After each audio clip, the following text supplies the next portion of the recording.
10, 9, 8.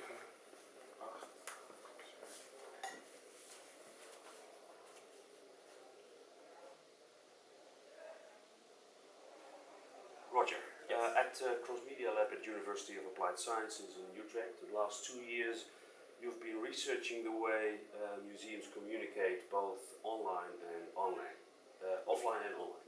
Correct, yes. Ja. De volgende houden we toch af. Ja, gewoon houden we toch af, ja. Roger, at Cross Media Lab at the University of Applied Sciences in Utrecht, the last 2 years you've been researching the way museums communicate, both offline and online. That's correct. Can you tell us about that? Well, it's a project which helps museum use the new possibilities of digital methods, but also just think about their own media strategy in general, which can perfectly well involve all the usual means that museums have been using, varying from posters to actually having nice exhibitions. Mm-hmm. Okay, and how have you been researching the social media usage of museums? Well, so social media is one part of this media usage, and social media is very nice for a researcher because it's part of a media usage which you can actually watch very carefully because it's something which is public. And it's not only very easy to watch, but it also actually tells you something about the media strategy of a museum in general, because, well, if only because it's usually the same people who are actually involved with the media strategy and the media professionals of a museum. Okay. Okay. And so, what have you been doing this period? So, for the social media thing, what we've been doing is we've been trying to get a hold of lots of data, and then analyzing what is being communicated to whom. So we're analyzing who the museums are communicating to, which obviously is the public, but also their peer group. And then we've also been watching what the reaction of the public is. The interaction. The interaction, exactly. So it tells you something about the flow of communication. Okay.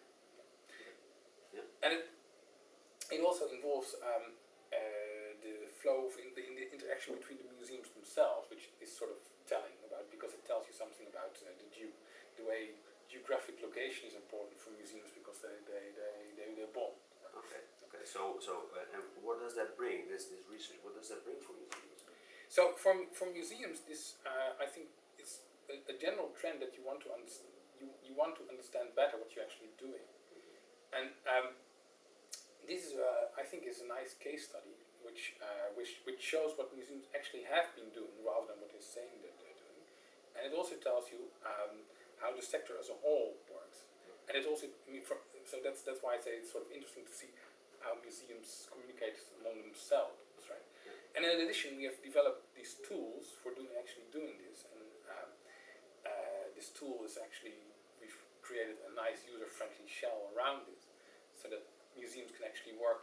Unfortunately, at the moment, our data is limited to Dutch museums, but that's just because part of our project. I mean, that's just because of our project is for Dutch museums. Okay.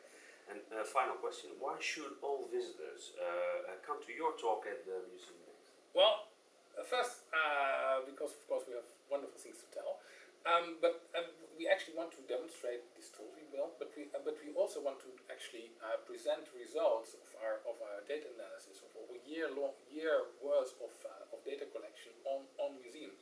And I'm pretty sure that the Dutch museum sector, or the cultural heritage sector in general, isn't that special that the results don't actually apply to many countries, at least here in Europe. So I really hope we can actually give you an impression of how this sector is actually working in the Netherlands. So at least as far as we can see, using only monitoring the social media. Okay. Well, thank you very much and good luck. Thank you. Nou, dat is toch, moet toch voldoende zijn? Voor mij ook.